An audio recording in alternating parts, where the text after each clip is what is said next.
Well, definitely making headlines here in Australia, and I'm going to say the world, but for maybe different reasons, is the shock signing of Del Piero to Sydney FC. The Italian leaves his 19-year legacy with a giant club of Serie A, Juventus. There he is right there holding his new number 10 kit, sky blue. There's the Sydney colours right there. Now, Del Piero managed to sign a 2-year contract, 2 million per year, 2 million Australian. I place emphasis on that, which Zuriel right now currently makes him the most paid athlete in Australia. Wow. $2 million, man. Where do I sign? I know, $2 million, man. That's crazy. That stuff sounds crazy, man. But you know what? That's actually what we need to touch base on a bit here. Now, any Australian would see $2 million for kicking a ball around the pitch is like the definition of having it made. But that's 2 million Australian. If you look at the rest of Europe this year, especially the transfer window, there's been a lot of big signings, and it's in euros. Like Luka Modric to Real Madrid for around 33 million.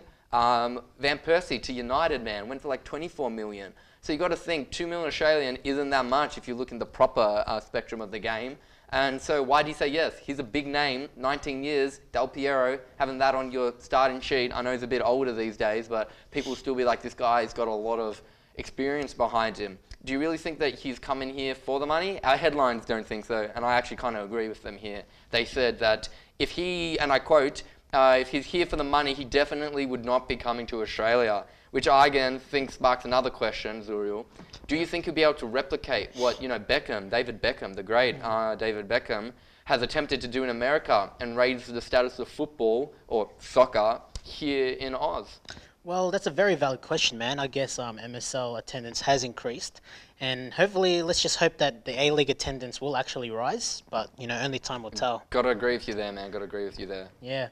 Well, moving onwards, guys, it seems that Good Music, the music label by Kanye West, is actually doing really well this year since the release of Big Sean's new mixtape, Detroit, which is available for digital download at the moment. Exactly.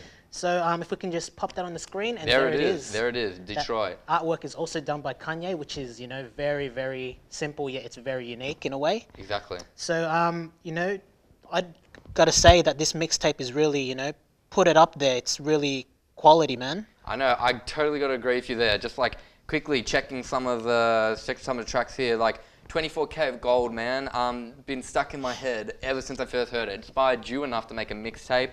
Looking through it again, you've got Do What I Gotta Do, and one of my favorites is actually I'm Gonna Be. And to be honest, this song is probably, ladies and gentlemen, one of the most lacking songs, if you will, in the fact for content, as really it's not that much of a song as it is like so much verse, hook, verse. It's really just like very simple and the same kind of, X amount of lines just repeated over and over. But still can just like touch you, man.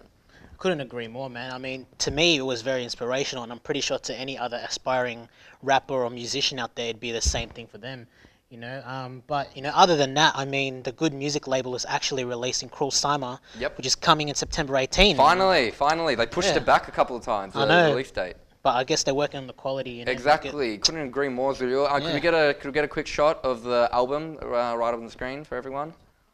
There it is. Now, look at that and tell me that is not classic Kanye influence right there. Come on, that's reminiscent of the Renaissance era, but man, I've heard like so much good things about this album. Like the collaboration, they kept saying that they pushed the date back to get more people on there to feature in songs. And to be honest, if they did, I really think it's going to be worth the wait, because looking at the lineup here, you got R. Kelly, Kid Cudi, Mos Def, 2 Chainz, Chief Keef, John Legend, Big Sean. Man, how could you go wrong? Man, you can't go wrong with that kind of lineup, man. I mean, you've got the classic 90s rappers and artists, as well as some of the dominating hip-hop artists of today. And, when you combine something like that, you're going to come up with something incredible, man. Something awesome on the table is going to be put. So you've got to definitely look out for that. Yeah, man, I agree. And, looking at some of the tracks that have already been put out, everyone, like tracks like Mercy, New God Flow, and the I Don't Like remix, man, these have just gone viral, and they're just getting so much great response. The great energy's coming back. Good Music must be feeling like, they're worth, more than 100 billion, man. Seriously, like the amount of good and positive, energy that they're getting back from these kind of releases. I know. I couldn't agree more to that. Like Good Music is actually on top of their game at the moment, as well as, being on top beside YMCMB and MMG.